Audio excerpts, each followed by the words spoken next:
یعنی باربرا برس کے سفید داغوں کی طرح اس کی زندگی کے ساتھ چپک گئی۔ اس نے دونوں مصیبتوں سے چھٹکارا پانے کے لیے بہت سی جد و جہد کی، بہت سا روپیہ لٹایا، لیکن کوئی دوا، کوئی آپریشن اسے نجات دلانے میں کامیاب نہ ہو سکا۔ وہ شکست کو شکست ماننے کے لیے تیار نہ تھا۔ وہ تاریکی میں روشنی تلاش کرتا تھا۔ میری جلد زخم خوردہ ہے۔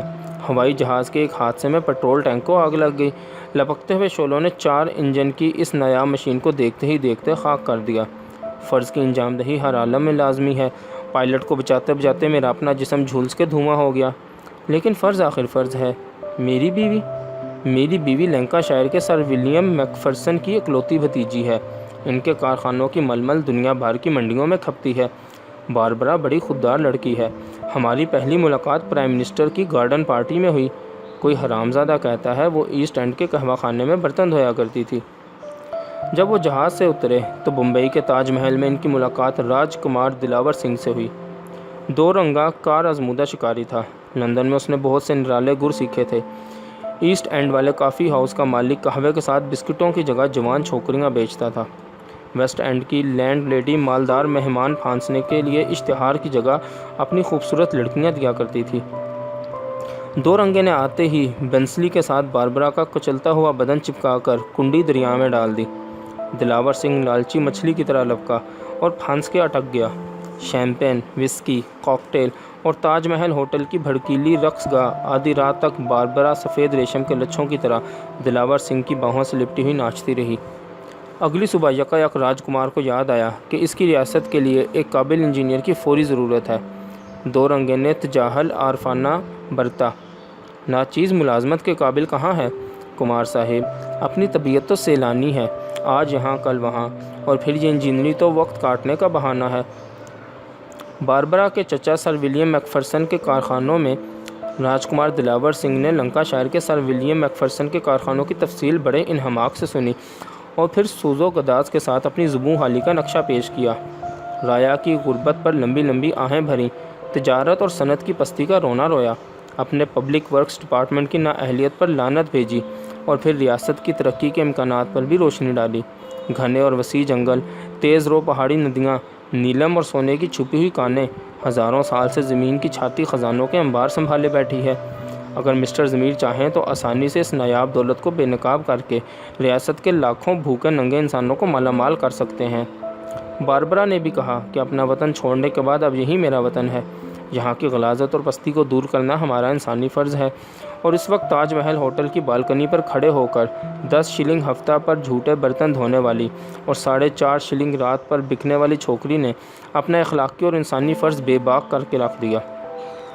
اس نے راز کماری سے لے کر ہمالیہ پربت تک جتنے گندگی کے ڈھیر ہیں اور گندگی کے ڈھیروں میں جتنے رینگنے والے انسانی کیڑے ہیں، ان سب کی نجات کا بیڑا اٹھایا اور مسٹر ضمیر الدین جلالی احساس فرض سے مجبور ہو کر سر ولیم میک فرسن کے کارخانوں کی جگہ سورج نگر کی ریاست میں انجینئر بن گئے۔ بے شرم ہے سالہ، رمضان علی اوورسیئر کہتا تھا۔ اس سے تو اچھا تھا کہ کوٹھے میں بٹھا دیتا اپنی ماں کو۔ بھئی عورت کیا ہے، نیری ٹیکسی ہے ٹیکسی۔ تیرتھ رام اکاؤنٹنٹ چٹخارے لیا کرتا تھا۔ جہاں دیکھو چل رہی ہے، اسی کو کہتے ہیں رفتار کا زمانہ۔ سالے لنگور کی شکل تو دیکھو۔ خزان چند ڈرافٹس مین اپنے نئے انجینئر سے بیزار تھا۔ نقشوں کی الف سے بے تک نہیں آتی اور مصیبت میں ڈال رکھا ہے ہم کو ماں کے قسم نے۔ جب دیکھو نشے میں گٹ ہوتا ہے، بہن کا یار، جہاں جاتا ہے پہلے چھوکری مانگتا ہے۔ میں نے کہا سنبھال کے رکھا ہوتا سالی ٹیکسی کو۔ پنڈت بالک رام کو طیش آتا تھا۔ ارے میاں ہٹاؤ قضیہ، مولوی تمیز الدین کا خیال تھا جو چھوکری دیتا ہے وہ چھوکری لے گا بھی، لا حول ولا قوت۔ لیکن یار پاجی کا جسم یوں مہکتا ہے جیسے تھو تھو۔ سارے دفتر نے کسی خیالی بدبو سے گھن کھا کر اپنی ناکوں پر رومال رکھ لیے۔ اصل میں 2 رنگے کے تن بدن میں ایک عجیب قسم کی تیز سی سرانڈ بسی ہوئی تھی۔ لندن جانے کے بعد اس نے کھانے کے بعد کلی کرنا چھوڑ دیا تھا اور کموڈ کے بعد پانی کی جگہ ٹوائلٹ پیپر کا استعمال جاری کر دیا تھا۔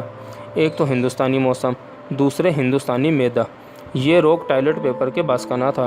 چنانچہ 2 رنگے کا منہ اور پتلون ہمیشہ بڑے زور سے مہکا کرتے تھے۔ 2 رنگا ریاست کی وزارت کے خواب دیکھ رہا تھا، اس لیے باربرا کے لطیف لوچ میں اور بھی زیادہ لطافت بھرنے کی ضرورت تھی۔ اسے 750 روپے ماہوار ملتے تھے، لیکن اس حقیر سی رقم کے پس منظر میں سورج نگر کی کھلی ہوئی تجوریاں تھیں۔ باربرا کے میک اپ کی قیمت تنخواہ سے پوری ہوتی تھی۔ اس کے لباس کا خرچ کمار کے تحفوں سے چلتا تھا۔ اور دو رنگے کا گزارا رشوت پر تھا۔ وہ رشوت میں روپیہ بھی لیتا تھا اور عورت بھی۔ اس کے دستخط 8 آنے سے لے کر 5,000 تک بکتے تھے۔ اس کی رات سڑک کوٹنے والی پہاڑن سے لے کر کسی ماتوب اوور سینئر کی سہمی ہوئی دلہن کے ساتھ گزر جاتی تھی۔ اگر عطاب کے نزول سے عورت یا روپیہ ملنے کی امید ہو تو عطاب نازل کرنا بذات خود ایک خوشگوار عمل ہے۔ 1,000 وہ اپنے عمل سے مطالبہ کرتا تھا۔ 1,000 ممکن نہیں۔ بیوی نہ صحیح، بہو، ماں، بیٹی، دو رنگے کی نظر میں سور کے گوشت سے لے کر چیل کے انڈے تک سب حلال تھا۔ اور ایک روز جب امام بخش چپڑاسی کے سامنے زندگی، موت اور روزی کا مسئلہ درپیش تھا تو اس نے آنکھیں بند کر کے اپنی 9 برس کی محمودہ کو انجینئر صاحب کے کمرے میں دھکیل دیا۔ محمودہ دیر تک انجینئر کے منہ پر کالے اور سفید داغوں پر انگلی پھیر کے ہنستی رہی اور پھر تالیاں بجا بجا کر کمرے کے ایک سرے سے دوسرے سرے تک بھاگنے لگی۔ آہا جی تم ننگے ہو گئے، میں ابا کو بتاؤں گی۔ آہا جی تم ننگے ہو گئے۔ دو رنگے کے محکمے میں روپوں کی بھری ہوئی تھیلی اور چھوکری کے بھرے ہوئے جسم کے درمیان ترقی کے دروازوں کا کھل سمسم پوشیدہ تھا۔ ترقی کے دروازے ہی نہیں، روح اور جسم کا رشتہ قائم رکھنے والی دو نوالوں کا دار و مدار بھی ایک چھوکری کے کالے، پیلے یا بھورے جسم پر تھا۔ اگر کسی روز اس کی جیب یا گود خالی رہ جاتی تھی تو آسمان سے آنے والی روزی کا ایک سورج بند ہو جاتا تھا۔ ایک روز جب دو رنگے بدبو سے مہکے ہوئے دو رنگے کی نوک قلم نے قاضی عبدالقدوس روڈ محرر کے رزق پر بندش کی مہر لگا دی تو بیچارے قاضی کو اپنی نمازیں اور اپنے روزے بیکار نظر آنے لگے۔ ان کی امیدوں کا آسرا خدائی مسند کے ساتھ لگا ہوا تھا۔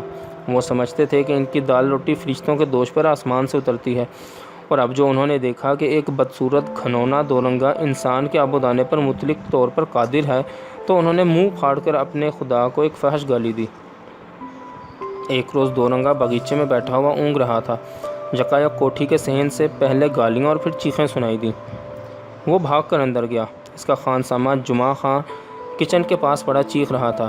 اس کی چھاتی پر کوٹھی کا مہتر چیتے کی طرح سوار بیٹھا تھا۔ اس کے اکڑے ہوئے پنجے جمعہ خاں کی گردن کو نوچ رہے تھے۔ سالہ حرامی، ہماری مہریہ کو طاقتا ہے، خون پی لیں گے سالے حرامی کا۔ صحن کے کونے میں ایک کالی کلوٹی بھینگی سی عورت سہمی ہوئی کھڑی تھی۔ دو رنگا ہنسنے لگا کہ یہ الو کا پٹھا مہتر آخر کس نعمت کے لیے یوں اکڑ رہا ہے۔ چڑیل ایسی صورت ہے حرامزادی کی۔ اس نے بڑھ کر مہتر کی پیٹھ پر کس کے ایک لات جمائی۔ شاید ایسے ہی کچھ شدید جھٹکے ہوتے تھے جو کبھی کبھی دو رنگے کی چھاتی میں سوئے ہوئے ضمیر کو بیدار کر دیتے تھے۔ ایک لمحے کے لیے اسے اپنی باربرا یاد آئی۔ وہ شاید اس وقت کمار بہادر کے ڈریسنگ روم میں نیم برہنہ اپنا میک اپ کر رہی ہوگی۔ کمار لچکیلے دیوان پر لیٹا ہوا اسے ہر پہلو اور ہر زاویے سے جھانک رہا ہوگا۔ خیال ہی خیال میں ضمیر غصے سے بےتاب ہو کر کمار کی چھاتی پر چڑھ بیٹھا۔ اس نے اپنی تیز ناخنوں والی انگلیاں کمار کی پھولی ہوئی گردن میں گاڑ دیں۔ وہ زبان نکال کر جھکا کہ کمار کا گرم گرم خون چاٹ جائے، اور عین اس وقت کسی نے اس کی پیٹھ پر زور سے لات جما دی۔ یہ دو رنگا تھا۔ دو رنگا زور زور سے ہنسنے لگا۔ Dam nonsense! اس نے جمعہ خاں کے سینے پر چڑھے ہوئے مہتر پر 2-4 لاتیں اور کس کس کے مار دیں۔ شکل تو دیکھو چڑیل کی جس کے لیے اکڑ رہا ہے سالہ۔ اگر مہتر میں کچھ ہمت ہوتی تو وہ ضرور جواب دیتا کہ یہ سالہ تو چڑیل کے لیے اکڑ رہا ہے، لیکن تم اپنی پھول جیسی باربرا کے لیے کیوں نہیں اکڑ جاتے؟ آخر ایک دن دو رنگا سچ مچ اکڑ گیا۔ باربرا کے لیے نہیں، اپنی ملازمت کے لیے۔ وہ دیکھ رہا تھا کہ چند روز سے ایک گھنٹیا کا مارا ہوا 60 سالہ پارسی بوڑھا اس کے دفتر میں دخل در مقولات دینے لگا ہے۔ یہ مسٹر باٹلی والا بمبئی کی کسی سیمنٹ کمپنی کا ہیڈ اکاؤنٹنٹ رہا تھا۔ اب وہ کمار کی درخواست پر ریاست سورج نگر میں سیمنٹ کے کارخانے قائم کرنے آیا تھا۔ ریاست میں لائم سٹون کی کوئی پہاڑی تو نہ تھی، لیکن مسٹر باٹلی والا کے ساتھ اس کی جوان بیٹی ضرور تھی۔ مسٹر باٹلی والا کے سینے پر برفیلی چوٹیوں والے اونچے اونچے کوہسار تھے۔ ان مرمری چٹانوں سے اول درجے کا سیمنٹ خریدنا کوئی پیچیدہ عمل نہ تھا۔ دو رنگا ریاست کی صنعت و حرفت کو ترقی دینے کے لیے اپنے ساتھ ایک خوش نما ریشم کا کیڑا لیتا آیا تھا۔ مسٹر باٹلی والا نئے کارخانوں کے لیے سیمنٹ کی پہاڑیاں اٹھا لایا تھا۔ رفتہ رفتہ شہتوت کی ٹہنیوں کے سامنے مرمر کی چٹانیں سر اٹھا کر جم گئیں، اور ایک روز مسٹر ضمیر الدین جلالی خرابی صحت کی بنا پر استعفیٰ دے کر لنکا شائر کے سر ولیم میک فرسن کے کارخانوں کی تلاش میں بھٹکتے ہوئے دہلی آ گئے۔ دہلی میں اس نے سب سے پہلا کام یہ کیا کہ باربرا کو بجلی، پانی، بھاپ کے خفیہ ہسپتال میں داخل کروا دیا۔ وہ دیکھتے تھے کہ راز کماری سے لے کر ہمالیہ پربت تک ہزاروں غلاظت کے ڈھیر ہیں، اور ان ڈھیروں میں لاکھوں کیڑے رینگتے اور مرتے ہیں۔ وطن عزیز چھوڑنے کے بعد باربرا نے ایسی ہی کثافت کے گہواروں کی نجات کا بیڑا اٹھایا تھا۔ کیا فطرت کی مہربان طاقتیں بجلی، پانی، بھاپ کے اثر سے اس کا ہاتھ نہ بٹائیں گی؟ اب ہم اس کتاب کے چیپٹر جل ترنگ کا آغاز کریں گے۔ صبح سے اس کے 2 بار نکسیر پھوٹ چکی تھی۔ خالد کو یوں محسوس ہوتا تھا جیسے اس کے نتھروں میں گرم گرم ریت ڈال کر اندر سے جھلس دیا گیا ہو۔ سانس کی ہوا بھڑکتی ہوئی لالٹین کے دھوئیں کی طرح کثیف اور گھٹی ہوئی محسوس ہوتی تھی۔ وہ تنگ آ کر ناک کو رومال سے بند کر لیتا تھا اور منہ کھول کر سانس لینے لگتا تھا، لیکن چند ہی لمحوں میں اس کا گلا خشک ہو کر سوکھے ہوئے پتے کی طرح چرمرانے لگتا تھا۔ وہ زور زور سے رو دینا چاہتا تھا لیکن رو نہ سکتا تھا۔ اب وہ سیانہ ہو گیا تھا، اگلے سال میٹریکولیشن کے امتحان میں بیٹھنے والا تھا۔ محلے کی لڑکیاں جن کے ساتھ وہ مٹی کے گھروندے بنا کر کھیلا کرتا تھا اب اس کے سامنے جسم چرا کر سمٹ جاتی تھیں، یہاں تک کہ جمع نان بھائی بھی اس کو اپنے ساتھ چارپائی پر بٹھا کر روزنامہ انقلاب زور زور سے پڑھ کر سنانے کو کہا کرتا تھا۔ جمعہ پہلوان کے ساتھ چارپائی پر بیٹھنے کا اعزاز محلے میں بہت کم لوگوں کے حصے میں آتا تھا۔ گلی کے نکڑ پر اس کا تنور تھا جس کے ماتھے پر خوش لذیذ ہوٹل از طرف جمال الدین پہلوان خادم قوم کا سائن بورڈ لٹکا رہتا تھا۔ ہوٹل میں ایک باورچی تھا، اس کا نام تاج تھا۔ موقع و محل کے لحاظ سے جمعہ پہلوان اسے خان سامہ، بٹلر، بوائے، تاجو اور الو کی دم فاختہ کے مناسب القاب سے بلایا کرتا تھا۔ خوش لذیذ ہوٹل کے عقب میں ایک بوسیدہ چھجا تھا جس کے نیچے بہت سی ٹیڑھی ترچھی چارپائیاں بچھی رہتی تھیں۔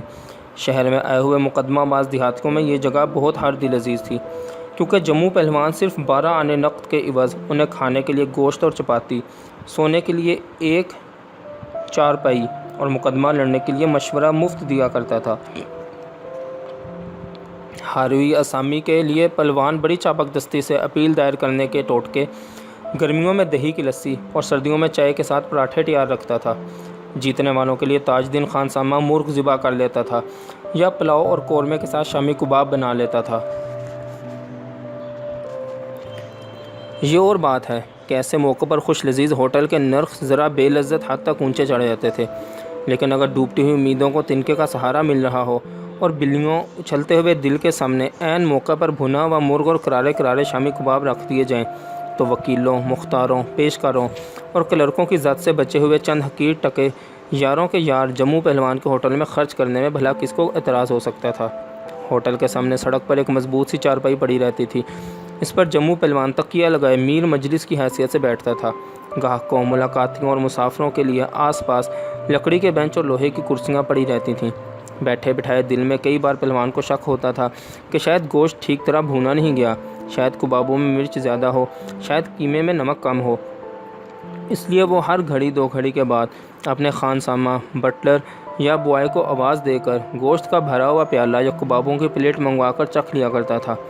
کبھی کبھی تاج دین صدائے احتجاج بلند کرتا تھا کہ پہلوان جی ایک ہی دفعہ اطمینان سے کیوں نہیں کھا لیتے، اب ہوٹل کی بکری کے لیے خاک چیز بچے گی۔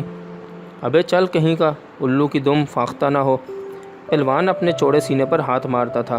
جان ہے تو جہان ہے پیارے، تیرے باپ کی کمائی کھاتا ہوں سالے۔ آیا بڑا ہوٹل کا مالک تو جو ہو سو ہو، لیکن خوش لذیذ ہوٹل کو لذیذ رکھنا تاج دین کا فرض تھا۔ چنانچہ اس فرض کی انجام دہی کے لیے وہ بھی عموماً دروازے کی اوٹ میں چھپ کر سالن اور کبابوں کا نمک چکھ لیا کرتا تھا۔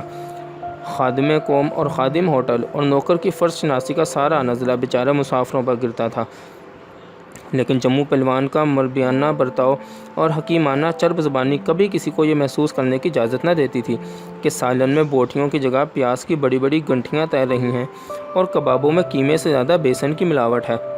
شام کے وقت جب خالد اسکول کے کھیلوں سے لوٹتا تو جموں پہلوان اسے آواز دے کر اپنی چارپائی پر بٹھا لیتا تھا۔ آؤ بیٹا خالد بابو، ارے او تاج دین، ایک پلیٹ میں مسالے دار بھنی ہوئی بوٹیاں تو لاؤ ذرا۔ دیکھتے نہیں بیٹا خالد بابو آیا ہوا ہے۔ اور جب پہلوان اور خالد دونوں مل کر بوٹیوں کا چٹخارا ختم کر لیتے تھے تو روزنامہ انقلاب کا دور شروع ہوتا تھا۔ خالد فر اخبار سناتا اور جموں پہلوان لیٹے ہی لیٹے خبروں پر تبصرہ جاری رکھتا۔ وہ شہیدان طرابلس کے نام پر چندہ اکٹھا کرنے کے لیے رضاکاروں کی ایک ٹولی کے ساتھ بمبئی، کلکتہ اور حیدرآباد کی طرف گھوم آیا تھا، اس لیے وہ بین الاقوامی معاملات پر رائے زنی کرنا اپنا علمی حق سمجھتا تھا۔ آگرہ کے پچھم میں چین کا بادشاہ، بمبئی کے پاس ہانگ کانگ کا ملک، انگریزی ولایت کے حق میں طرابلس کا میدان جنگ۔ جموں پہلوان کے تبصرے میں 3-4 چیزیں خاص طور پر نمایاں ہوتی تھیں۔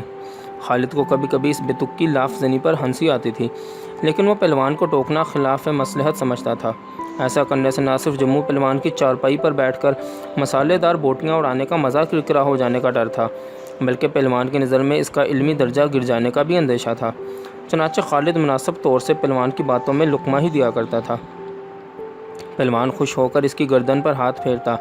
شاباش بیٹا خالد بابو، خوب علم کما رہے ہو، جلدی جلدی کالج کر لو بیٹا، ڈپٹی کمشنر بن کے رہو گے۔ ہاں ہوں، پہلوان کی بات پتھر پر لکیر ہے۔ ہاں۔ ڈپٹی کمشنر کا نام سن کر مقدمہ باز مسافروں کے کان کھڑے ہو جاتے تھے۔ وہ دم بھر کے لیے حقے کی نہ چھوڑ کر خالد کو ایک عجیب سی عقیدت مندی کے ساتھ دیکھنے لگتے تھے۔ اس وقت ان کے دل میں خفیہ سے ارمان اٹھتے تھے کہ وہ کسی روز اپنے بیٹوں کو شہر لا کر خالد سے ملا دیں۔ قسمت تو سب کی اپنے اپنے ساتھ ہے، لیکن کون جانتا ہے کہ یہ ملاقات کسی وقت ان کے بیٹوں یا پوتوں کی مقدمہ بازی میں کام آ جائے۔ پتا پر پوت، گھوڑے پر گھوڑا، بہت نہیں تو تھوڑا، جموں پہلوان کہا کرتا تھا۔ کیوں نہ ہو، اپنے باپ کا بیٹا ہے۔ شاباش میرے شیر، جلدی جلدی کالج کر لو بیٹا خالد بابو۔ جموں پہلوان کے منہ سے اپنے باپ کا ذکر سن کر خالد کو یوں محسوس ہوتا تھا جیسے وہ بھی آگرے کے پچھم میں چین کے بادشاہ کی طرح کوئی فرض ہستی ہے۔ اس نے اپنے ماں باپ کو دیکھا تک نہ تھا۔ وہ ابھی 1.5 برس کا تھا جب اس کے والدین ریل کے حادثے میں کٹ کر مر گئے تھے۔ خالد کو اس کے ماموں نے اپنے زیر سایہ لے لیا تھا۔ ماموں تو تجارت کے لیے زیادہ عرصہ باہر رہتے تھے، لیکن ممانی نے خاصی توجہ سے اس کو پالا تھا۔ وہ کسی حد تک اس کے ساتھ شفقت کا برتاؤ بھی کرتی تھیں۔ البتہ جہاں معاملہ خالد اور عزیزہ کے درمیان ہو، وہاں ممانی کا انصاف کھلم کھلا عزیزہ کا ساتھ دیتا تھا۔ عزیزہ اس کی اکلوتی بیٹی تھی۔ وہ عمر میں خالد سے 3 برس بڑی تھی، لیکن خالد مجبوراً اسے اپنے کندھے پر بٹھا کر بازار لے جایا کرتا تھا۔ عزیزہ غصے میں آ کر اس کا منہ نوچ لیتی تھی، قلم توڑ دیتی تھی، کتاب پھاڑ دیتی تھی، اور اگر ممانی سے پٹتا تو غریب خالد۔ ایک روز وہ دونوں رضائی میں لیٹے ہوئے 20 تک گنتی یاد کر رہے تھے، کسی بات پر الجھ گئے۔ عزیزہ نے کھٹ سے اسے گردن پر کاٹ کھایا۔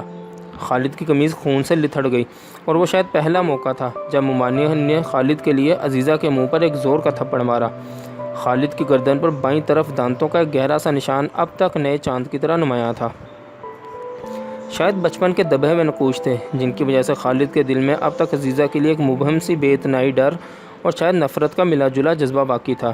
وہ عزیزہ کے ساتھ نہایت عمیق سرد مہری کا برتاؤ کرتا تھا، لیکن عزیزہ ایسی نہ تھی کہ وہ خالد کے آرام کا ہر ممکن خیال رکھنے لگی تھی۔ وہ ہر طرح سے اس کے ساتھ خوبصورت باتیں کرنے کی کوشش کرتی تھی، لیکن خالد رکھائی سے ٹال دیتا تھا۔ عزیزہ اس کے کپڑوں پر استری کر دیتی تھی، کمرے کی چیزیں کرینے سے سجا دیتی تھی، اگر اس کے سر میں درد ہوتا تھا تو سر دبا دیتی تھی، اگر فٹ بال کھیلتے ہوئے اس کے پاؤں میں موچ آ جاتی تھی تو اس کی رضائی میں بیٹھ کر گھنٹوں پاؤں دباتی رہتی تھی۔ ایک دن ممانی پڑوس کی شادی میں گئی ہوئی تھی۔ خالد انفلوئنزا کے شدید بخار میں مبتلا پڑا تھا۔ اس کے انگ انگ میں درد کی ٹیسیں اٹھ رہی تھیں۔ عزیزہ نے اس کا سر دبایا، بازو دبائے، کمر دبائی، گھٹنے دبائے، لیکن خالد کراہتا رہا۔ عزیزہ بولی، میں ایک ترکیب کرتی ہوں خالد، تم سیدھے لیٹ جاؤ، میں تمہارے سارے جسم پر ایک ساتھ دباؤ ڈالتی ہوں۔ عزیزہ نے اپنے بھرپور جسم کے سارے گداز کو خالد پر مسل ڈالا، لیکن اس کے درد میں کمی نہ ہوئی۔ عزیزہ لاکھ کہتی رہی کہ ذرا ٹھہرو، ابھی ٹھیک ہو جاؤ گے، لیکن وہ جھنجھلا کر اٹھا اور کمبل اوڑھ کر دوسرے پلنگ پر جا لیٹا۔ اگلے سال وہ میٹرک کا امتحان دینے والا تھا۔ اسکول میں گرمیوں کی چھٹیاں ہو گئی تھیں۔ وہ صبح سویرے کتابیں لے کر کمپنی باغ چلا جاتا تھا اور دوپہر تک آم کے پیڑوں کی چھاؤں میں لیٹ کر پڑھتا رہتا تھا۔ اب کئی روز سے کمپنی باغ نہ جا سکا تھا، کیونکہ دوپہر کے وقت اسے نکسیر آ جاتی تھی۔ ممانی کا خیال تھا کہ گرمی کا غبار ہے، تھوڑا بہت نکل جائے تو اچھا ہے، تاہم احتیاط کے لیے اس نے خالد کو گاجر کی کلونجی بنا دی تھی، اور صبح شام تازہ مکھن میں کالی مرچ اور کدو کے مغز ملا کر اسے چٹا دیتی تھی۔ لیکن آج صبح سے اس کی 2 بار نکسیر پھوٹ چکی تھی۔ خالد کو یوں محسوس ہوتا تھا جیسے اس کے نتنوں میں گرم گرم ریت ڈال کر اندر سے جھلس دیا ہو۔ اس نے بیزار ہو کر تولیہ کندھے پر ڈالا اور غسل خانے کی طرف چل دیا۔ شاید ٹھنڈے پانی کی بالٹی میں سر ڈبو کر اسے تسکین ہو، لیکن غسل خانے کا دروازہ اندر سے بند تھا۔ اسے غصہ آیا، یہ بھی کوئی نہانے کا ٹائم ہے بھلا؟ وہ غصے سے بڑبڑاتا ہوا گھوما، اور گھومتے ہی یوں ہی نادانستہ طور پر اس نے کھڑکی کی ایک دراز سے اندر کی طرف جھانکا۔ جھانکتے ہی اس نے آنکھوں پر ہاتھ رکھ لیا اور بجلی کی طرح تڑپ کر پیچھے ہٹ گیا۔ پھر وہ لمحہ بھر کے لیے رکا، ٹھٹکا، جھجکا اور چوروں کی طرح ادھر ادھر دیکھ کر ایک بار پھر جھانکا، گھوما، پھر ہچکچایا، لیکن پھر جھانکا۔ اس بار اس کی آنکھیں دراز کے ساتھ جم کے رہ گئیں، جیسے مقناطیس کے ساتھ لوہے کے ٹکڑے چمٹ جاتے ہیں۔ یہ عزیزہ تھی، وہ جگمگاتے ہوئے موتی کی طرح صدف سے باہر نکلی کھڑی ہوئی تھی، یا شاید وہ بجلی کی ایک آوارہ لڑی تھی جو کالی گھٹاؤں کے دبیز پردوں سے باہر نکل آئی ہو۔ اس نے اپنے گھنے بالوں کی لٹوں کو کھولا اور ہاتھی دانت کی چھوٹی سی کنگھی کو ان کے پیچو خام میں الجھا کر دیر تک کھیلتی رہی۔ پھر اس نے زلفوں کے انبار چھوڑ بازو اٹھا کر دونوں ہاتھ جوڑے اور کمان کی طرح تن کر انگڑائی لی۔ خالد ڈرا کہ شاید زلزلہ آ جائے گا اور سنگ مرمر کے 2 تاج محل گر کر ٹوٹ جائیں گے۔ آگرے میں محبت کا ایک مرمرین خواب سویا ہوا ہے۔ آگرے کے پچھم میں چین کا بادشاہ حکومت کرتا ہے، لیکن آگرے کے اس طرف بھی تاج محل ہیں، برفیلی چوٹیوں کی طرح دہکتے ہوئے کوہستان، ہمالیہ کی چھاتی پر بنائے ہوئے بلوری مینارے۔ عزیزہ نے دونوں ہاتھوں سے بال سمیٹ کر بالٹی میں ڈال دیے، پھر اس نے سر اٹھا کر گردن کو زور سے جھٹکا۔ برسات کی کالی گٹائیں بکھر کر پھیل گئیں، بارش کی پھوار فضا میں جھلملانے لگی۔ ایک گستاخ قطرہ صبح کے ستارے کی طرح تاج محل کے کلس میں لٹک گیا۔ عزیزہ شرارے سے اس پر پھونکے مارنے لگی۔ وہ جھولتا رہا جیسے سفید گلاب پر جڑے ہوئے شبنم کے موتی کو نسیم صبح تھپیڑے مار رہی ہو، اور جب وہ مجبور ہو کر ایک مچلتے ہوئے آنسو کی طرح گرنے لگا تو عزیزہ نے جھک کر اسے ہونٹوں کے درمیان دبوچ لیا۔ وہ نہا رہی تھی، پانی کی لہریں پہاڑی چشموں کی طرح اپنا جلترنگ بجانے لگیں۔ تاج محل کے دامن میں جمنا کے سمابی دھارے بہنے لگے، کوہساروں پر کہکشاں کا غبار سا چھا گیا، میدانوں پر کوسے قزا کے فوارے سے چھوٹنے لگے۔ یہ مچلتا ہوا سیلاب کہاں جا رہا ہے؟ اس بے پناہ طوفان کو کس سمندر کی گود سنبھال لے گی؟ خالد کی باہیں سانپ کی طرح بل کھا کر کھڑکی کی سلاخوں کے ساتھ لپٹ گئیں۔ پتھر کی دیوار میں ریشم جیسا لوچ آ گیا۔ وہ دم بدم دیوار کے سپنے میں سمایا جا رہا تھا۔ شاید اگلے لمحے وہ جھپاک سے اندر جا گرے گا۔ گرتے گرتے اس کو ایک جھٹکا سا لگا، اس کی آنکھیں دم بھر کے لیے بند ہو گئیں۔ اسے یوں محسوس ہوا جیسے وہ برفانی چوٹیوں کے ساتھ لپٹا ہوا لٹو کی طرح گھوم رہا ہے۔ وہ تڑپ کر پیچھے ہٹ گیا۔ اس نے سر کو جھٹکا دے کر آنکھیں کھول دیں اور جلدی سے تولیہ اٹھا کر اپنی خشک ناک پر رگڑنے لگا۔ اسے شک ہوا کہ شاید نکسیر پھر بہہ رہی ہے۔ اب ہم اس کتاب کے چیپٹر لے دے کا آغاز کریں گے۔ لینے دینے کے بیوپار میں یا تو بنیے کو مہارت ہے یا ملا اور پنڈت کو، دونوں کے خون میں اس ہاتھ دے اس ہاتھ لے کی رمق ہے۔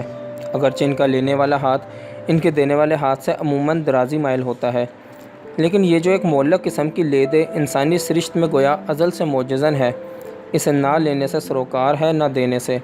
البتہ تو میں والی گردان میں جتنی بامحاورہ شگفتاں نکل سکتی ہیں وہ بے شک اسی ایک جذبے کی محتاج ہیں۔ غالباً ہماری پہلی لے دے کا آغاز اس وقت ہوا جب اماں حوا اور بابا آدم علیہ السلام بیک بینی اور گوشت جنت کے باغیچوں سے گول کیے گئے۔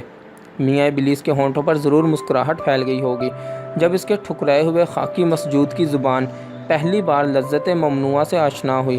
اس کے بعد گرجا گھر کی زبان میں جب آسمانی رحمتوں کے دروازے دوبارہ کھل گئے اور بابا آدم علیہ السلام کے بیٹوں اور اماں حوا کی بیٹیوں نے جوک در جوک اس دنیا فانی کو نوازنا شروع کیا، تو گویا طوفان نوح علیہ السلام کے نام ضرورت ہے کا پہلا اشتہار تیار ہونے لگا۔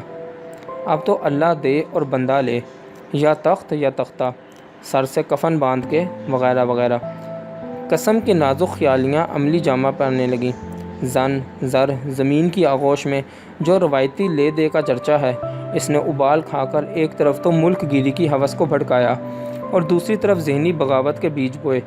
پہلی صورت میں اسکندر اعظم اور ہٹلر کی جماعت کے بزرگ پیدا ہوئے، دوسری صورت میں خبر آج کل کے افسانہ نویس ہی صحیح، لیکن یہ طے ہے کہ روزمرہ کی عامیانہ زندگی میں لے دے کی نشوونما میں جو ترقی ہوئی، اس کے عملی پہلو کا صحرا بلا شرکت غیرت دکاندار کے سر ہے، خواہ وہ اناج کی منڈی میں ہو یا کوٹھوں کے بازار میں، اور اس کے علمی پہلو کی ترتیب میں بی بھٹیارن کا جو ہاتھ ہے، اسے تسلیم نہ کرنا بے انصافی ہوگی۔ دروغ برگردن راوی۔ حکایت ہے کہ سرائے میں مسافروں کی بانٹ چھانٹ میں جب کبھی ہمسایہ بھٹیارنوں میں ذرا شدید قسم کا تبادلہ خیالات ہونے لگتا تھا تو انہوں نے تو میں کی فرسودہ ترکیبوں سے اکتا کر ایک تازہ سلیقہ شنام یہ ایجاد کیا کہ میرا مسافر تیرے مسافر کو، طویلے کی بلا بندر کے سر۔ لیکن کھلی ڈھیلی گالی گلوچ کے مقابلے میں یہ بلا واسطہ طرز بیان زیادہ مقبول ہوا۔ چنانچہ اب بنفس نفیس لڑنے کی بجائے نواب صاحب بٹیر اور شاعر حضرات شعر لڑانے لگے۔ خدا جنت نصیب کرے، جن دنوں مشاعروں کی دھوم دھام تھی، ادب کا معیار اپنے جوبن پر تھا۔ نو عروس کی طرح سج دھج کی محفل جمی ہوئی ہے، متانت، سنجیدگی، وقار کا غلبہ ہے۔ لوگ ہماتن گوش دو زانوں بیٹھتے ہیں، چہروں پر سکوت ہے، لیکن آنکھوں میں صبر شکن بے تابیاں تڑپ رہی ہیں کہ نکلو تو میدان میں، ہم بھی دیکھیں کتنے پانی میں ہو۔ بارے شمع کو گردش کرتی ہوئی ایک تراتم سا اٹھا اور کسی نے گرج کے مطلع داغا۔ اب کیا تھا؟ مصرے سے مصرع ٹکرانے لگا، ردیف سے ردیف الجھی، قافیے سے قافیہ بڑھا، مضمون لڑنے لگا، اور پلک جھپکنے میں گویا پانی پت کا تاریخی میدان سمٹ کر اس ننھی سی مجلس میں امڑ آیا۔ نظروں کے تیر تان تان چھوڑے گئے، پلکوں کی شمشیر نے برق کی طرح کوند کر داد شجاعت دی۔ کالی زلفیں زہرناک ناگنی بن کر لہرائیں، گھنگریالے بال زنجیریں بن کر پھیلے۔ کچھ بیچارے قید ہوئے، کوئی بسمل ہوا، کسی نے آہ کی، کوئی واہ واہ کا نعرہ لگا کر تڑپنے لگا، اور جب مؤذن نے اللہ اکبر کی بانگ دی تو شمع گل ہوئی۔ سب نے اٹھ کر دامن جھاڑے اور خرامہ خرامہ حاصل مشاعرہ گنگناتے ہوئے اپنی راہ لگے۔ لیکن سب بات ایک تغیر کو ہے زمانے میں، رفتہ رفتہ ہوا کا رخ بدلنے لگا۔ بزرگوں کو شکایت ہے کہ جوں جوں شاعری کا جوہر کمیاب ہوتا گیا، شاعروں کی تعداد بڑھنے لگی۔ مشاعروں کی جگہ قوالوں کا رنگ جما، میرزا سودا کے غنچہ اور قلمداں کی جگہ رسالوں نے سنبھال لی، اور غالب و ذوق کی تیکھی تیکھی نوک جھونک نے تنقیدی مقالوں کا بحروپ لیا۔ تنقید کو ذرا ثقیل قسم کی لے دے ہی سمجھیے، لیکن جب وہ پھٹے ہوئے لفافوں یا کھلی چٹھیوں کی صورت میں تقسیم ہونے لگے تو یوں نظر آتا ہے جیسے وہ صیغہ تذکیر و تانیث کی روح سے لے دے کا اسم مخنث ہو۔ مثلاً دو شاعر دست و گریباں ہو گئے، ایک نے ہانک لگائی، ہوں ذرا اپنا الف مقصورہ تو دیکھو، کمر ہے کہ ٹیڑھی، سینہ پچکا ہوا جیسے دمے کا مریض کھانس رہا ہو۔ دوسرے صاحب بھنبھنائے، آخا مینڈگی کو بھی زکام ہوا، ذرا اپنی ہائے ہاتھی کا پیٹ تو سنبھالو، جیسے اپھارے کا مارا ہوا بنیاد ڈکارے لے رہا ہو۔ تیسرے صاحب نے اس مارکہ آرائی کو دیکھا تو ان کی رگ تنقید بھی پھڑکی، اور وہ اللہ کا نام لے کر دھم سے دونوں کے درمیان کود پڑے۔ اجی صاحب، کہاں کا الف مقصورہ اور کہاں کی ہائے ہاتھی، ذرا اس خاکسار کا کاف تو ملاحظہ فرمائیے، واللہ کس بلا کا سڈول ہے، اور نقطوں کی گولائی، خدا کی قسم قشقے ہیں قشقے۔ اس بحثہ بحثی میں الف بے جیم کا آپریشن ہوتے ہوتے وہ تو بیچارے لد گئے، لیکن اب تینوں طرف سے ہونے لگا کہ میرا شعر تیرے شعر کو، میری نظم تیری نظم کو۔ بات میں سے بات نکلتی ہے، لیکن فی زمانہ اس ادبی دھینگا مشتی کا سب سے بڑا اکھاڑا وہ ادب ہے جسے سہون یا اتفاقاً ترقی پسند کہا جاتا ہے۔ تخیل اور بیان کی اس نئی روش نے زندگی کے تاریک اور گمنام پہلوؤں کو اجاگر کیا اور مستقبل کے لیے نئی نئی شاہراہوں کا نشان دکھایا۔ اس رہنمائی میں ماضی کے جمود اور حال کے اضطراب میں ایک بے پناہ ٹکر لازم تھی، چنانچہ نئے ادب کے دوش بدوش نئے ادیب پر بھی بے اختیار کیچڑ اچھلا۔ اجی صاحب، روسی پروپیگنڈا ہے، روسی لٹریچر نہ ہوا ہسپتال ہوا کہ جدھر دیکھو کھانسی، بخار، دمہ، سل، درد گردہ۔ عشق ہے تو نرسوں کے ساتھ، راز و نیاز ہوتا ہے تو آپریشن کے وارڈ میں۔ واللہ دہلی کے دواخانے بھی شرما جائیں، گویا دنیا بھر میں مزدور کی ٹوکری، سڑک کوٹنے والا انجن اور اونچی اونچی چمنیوں کے سوا کچھ رہا ہی نہیں۔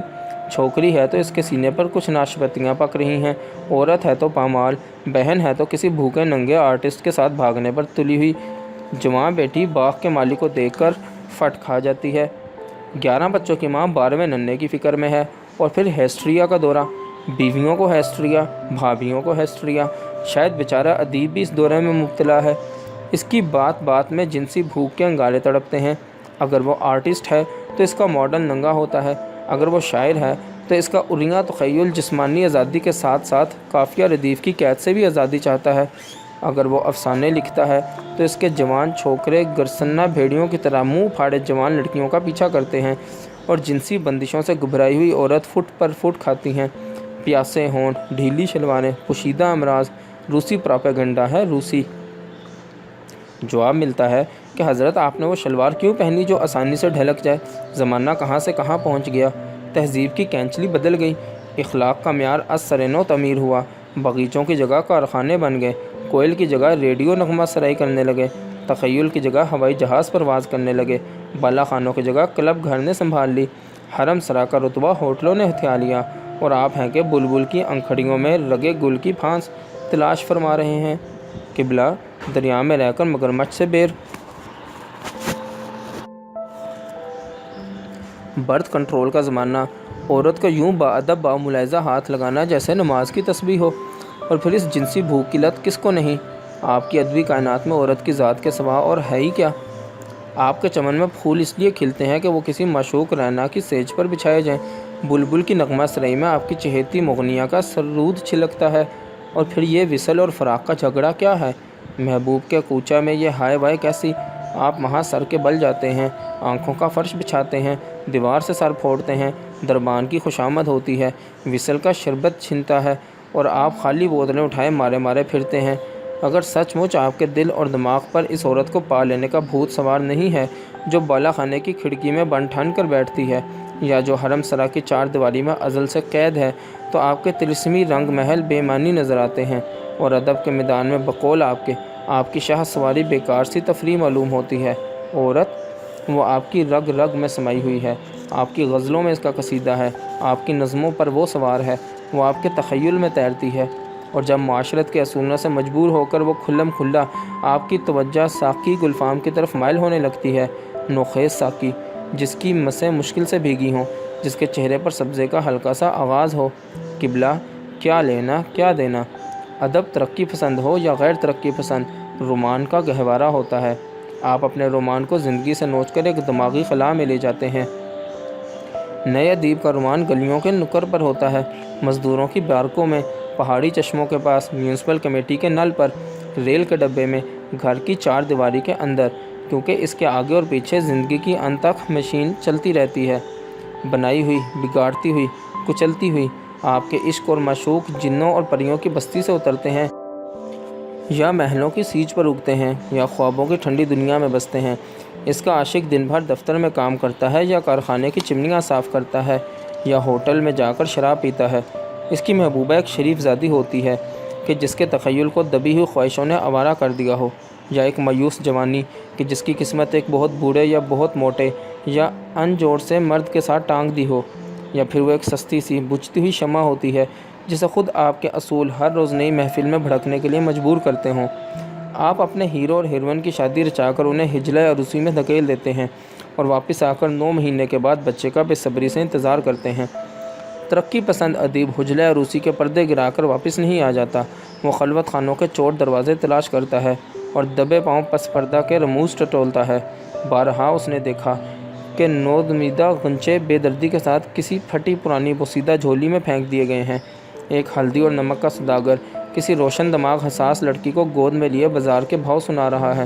کوئی آرٹسٹ نوجوان ایک بچے پیدا کرنے والی مشین کا بوجھ اٹھانے پر مجبور ہے۔ یہ زندگی کی تمثیلیاں ہیں، آپ انہیں نظر انداز کرتے ہیں۔ ترقی پسند ادیب ان کا پیچھا کرتا ہے۔ لیکن چھوڑیے جناب، کہاں کی بات کہاں جا پڑی، نہ کسی کے لینے میں نہ دینے میں۔ یہ مضمون ایک برٹش فوجی افسر کی ڈائری کے چند اقتباسات کا ترجمہ ہے۔ یہ افسر 1839 میں کراچی آیا تھا، اور 1851 میں اس کی ڈائری لندن کے اشاعتی ادارے جیمز میڈن نے شائع کی تھی۔ مصنف نے اپنا نام صیغہ راز میں رکھا تھا۔ اب ہم اس کتاب کے چیپٹر کراچی کا آغاز کریں گے۔ 3 فروری کی صبح کو جنگی جہاز ویلزلی اور بار برداری کے جہاز ہنا نے قلعہ منوڑا کے مقابل لنگر ڈال دیے۔ ہمارے کمانڈر نے قلعہ کے حاکم کو للکارا کہ فوراً ہتھیار ڈال دو۔ میں بلوچی بچہ ہوں، قلعہ کے حاکم نے جواب دیا، ہم قلعہ خالی کرنے سے پہلے مر جانے کو ترجیح دیں گے۔ چلو اچھا ہوا، موت کے آرزومندوں کو موت ضرور ملنی چاہیے۔ یوں بھی ان مغرور بلوچیوں کو تمیز اور تہذیب سکھانا ہمارا فرض ہے۔ یہی تو وہ فرض ہے جس کو ادا کرنے کے لیے ہم نے اپنا عزیز وطن چھوڑا، اور اب ان کالے پانیوں میں دربدر مارے مارے پھر رہے ہیں۔ ہمارے فوجی دستے جہاز سے اتر آئے اور منوڑا کی چٹان کی طرف بڑھے۔ چٹان کے دامن میں کچھ دیر سستا کر ہم نے اپنی اپنی رائفلیں بھال لیں، اور ان پر تیز دھار خون کی پیاسی کرچوں کو چڑھا لیا۔ منوڑا کی چٹان پر موت کا سایہ واضح طور پر منڈلا رہا تھا، لیکن موت کے فرشتے کس کا انتظار کر رہے تھے؟ ہماری ریجمنٹ کے دل کچھ بیٹھ سے گئے، لیکن کمانڈر نے کڑک کر للکارا، برطانیہ کے عظیم بہادر سپوتوں، تاج اور ملک کے نام پر ہم نے بے دریغ حملہ کر دیا، اور دیکھتے ہی دیکھتے منوڑا کا قلعہ سر ہو گیا۔ قلعہ میں ایک ضعیف العمر سردار تھا، ایک جوان عورت تھی، اور ایک ننھا سا بچہ تھا۔ لا حول ولا قوت،